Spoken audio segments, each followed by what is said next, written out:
Hey guys, what's up? It's Matt with 86. I have looked at XGIMI's Mogo and Mogo Pro, so it seemed fitting when XGIMI reached out and offered me an early look at the Mogo 2 that I would snag it up and see what, if any, improvements it has to offer. To my surprise, it seems like a trimmer, leaner Mogo Pro with some important need-to-know things that are definitely different about it, and just different things going on with it, really. In the box, immediately on top, is a quick setup guide for Netflix. This is an important workaround for anybody that wants to have Netflix on the device and not have to use something like a Roku or a Fire Stick, but would rather just have everything into the baked-in Android TV 11 that's already on this device. And if you're wondering why Netflix requires workarounds at all, this is for a lot of companies, not just from XGIMI, who's trying to get the proper recognition from Netflix. To put it simply, Netflix is very particular about allowing its app to be baked into devices. They have like sales quotas that are required, and it's a long approval process that XGIMI is working to make headway in. A small box contains the XGIMI remote. I would be disappointed if someone didn't cover the remote, so allow me to do that quickly. The remote is a spitting image of the previous generation remote featuring a Google Assistant mic built into it, and it lines up well with the use of Android TV. It's pretty intuitive and pretty simple to get going with. You can access your settings and navigate with relative ease. The power brick with a captive USB Type-C power delivery cable. Mind you, this brick and cable are just a smidge over 6 feet, so if you need a little bit more cable, snag a USB extension cable also, and I'll explain why in a minute. There's also an operation booklet in this box and 2 AAA batteries for the remote. And the larger section of the box, you probably guessed it, that's the Mogo 2 itself. As an American, I must use odd measurements. I'm pretty sure it's the law. That being said, it's just a smidge taller than a typical Monster can and approximately 2 Monster cans wide at its widest point. On the very top of the Mogo 2 is a button. The capacitive touch options that existed in the generations previous to this seem to be missing from the Mogo 2. Let's quickly examine some keynotes here. This model does not have a battery, which is why I said you might want an extension cable if you're looking to put it somewhere a little far away from a power source. It's required to be plugged in at all times in order to be operative. Going over a little bit of the inputs and the outputs on the back. On the back of the projector is a USB Type-C for the power delivery, USB-A 2.0, which can be used for media or as a power pass-through for a device like a Roku or a Fire Stick. It features HDMI 2.0 as well as a 3.5mm aux audio out. Not seen on the back is the ability to connect to Bluetooth. The Mogo 2 uses Bluetooth Standard 5, just in case you were wondering. You can connect to it from your mobile device or computer or whatever you have and use it as a speaker, or connect from it and have other Bluetooth speakers broadcast the sound out from the source you're watching. On the very bottom of the projector is a thread mount for, well, mounting it. So what are some of those need-to-know things you mentioned, Matt? Well, the Mogo 2, besides not having a battery that makes portability easier, has a slightly upgraded sound system with twin 8-watt speakers developed by XGIMI themselves. I think they're pretty proud of this one, seeing as they installed a window so that you can see one of those drivers in captivity. They support Dolby Digital and Dolby Digital Plus. Let's have a listen to what the speakers inside of this thing sound like.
I mean, in my book, that's pretty great for its size, but you guys will have to be the masters of your own decisions via a recorded sample played back over your own listening device. That can be hard to do, so hopefully I was able to give you something that you could make some sort of decision off of. While on the topic of hearing things from the projector, how does the fan sound when cooling it? This is an important question for a lot of people, and we might as well hear that now too. Here is the fan sound on the projector.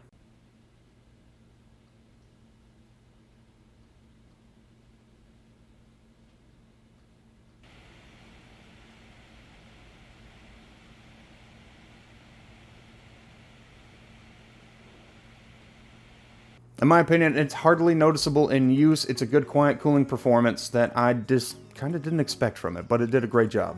Besides this, we have the slight downgraded 720p from the Mogo Pro, which featured a 1080p DLP chip. The Mogo 2 has a lower resolution 720p DLP chip versus the 1080p DLP chip that we saw on the Mogo Pro, but it's a slightly brighter and just slightly at 400 ISO rating for brightness, which translates to roughly 320 ANSI rating because it's a 1:2.8 ratio. The coolest feature the Mogo 2 brings, besides a pretty stellar image, is the implementation of ISA, which is intelligent screen adaptation. While we may encounter lightboxing issues when we use something like this, where we set it off to the side, you might get a lightbox. Having the projector off to the side is a nice thing to be able to do, and for it to be able to easily auto-assign a 16:9 image to the wall, that's pretty fantastic. It changes the way we're typically limited by placement of a projector, and it frees up some other options for us. The auto imager that handles this light work also makes auto corrections for keystone and can be located at the bottom center front of the projector. It's kind of like a little baby projector in there. Something XGIMI does absolutely right in my book is to implement Android TV. Android TV is easy to use, recognizable, and familiar for a lot of people. It's easy to sync your accounts, set up, and get going with. You will need internet connection in order to get it set up. Environmental testing is definitely paramount to most people that really only care about that one thing. What does it look like? At the beginning of this video, I included a timestamp that brought you here. This will be a collection of light and dark scene videos shot in brightly lit, medium lit, and darkness. At the end of that, we'll get a little bit closer and attempt to identify a screen door, as well as run a black crush test in standard settings in a darkness setting to see what we're able to achieve.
DLP projectors have some of the lower latency times, so if your question is about gaming on DLP projectors is often somewhat of a treat. The refresh rate of the image strikes down the comfort line for me at 60 Hz. I have no complaints with it here. I'll say this about XGIMI, I have been debating on a personal upgrade for quite a while now when it comes to a ultra short throw that I'm looking at replacing, and I've got it narrowed down to XGIMI's new Aura or the Epson LS300, and I'm wholly split between the two. It'll be a surprise to me whatever I choose to go with. I personally trust XGIMI, and I still make use of my Mogo regularly, if that tells you anything about the quality and lasting over time. Well, I hope this was somewhat helpful to you and that it answered at least some of your questions if you had any of those questions that I answered. You guys have a great day, night, whatever it is, and I will see you in the next video that I do.